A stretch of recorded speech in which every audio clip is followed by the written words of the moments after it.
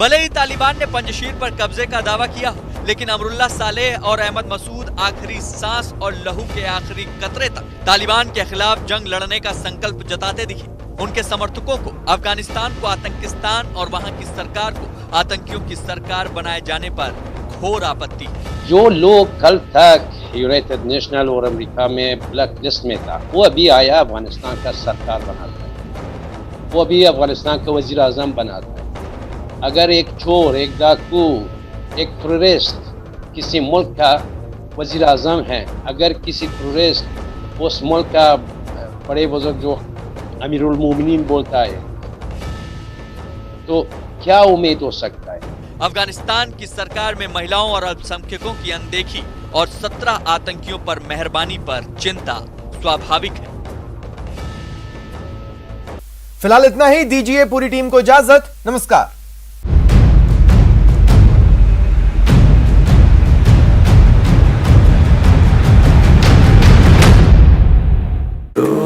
चला बनाने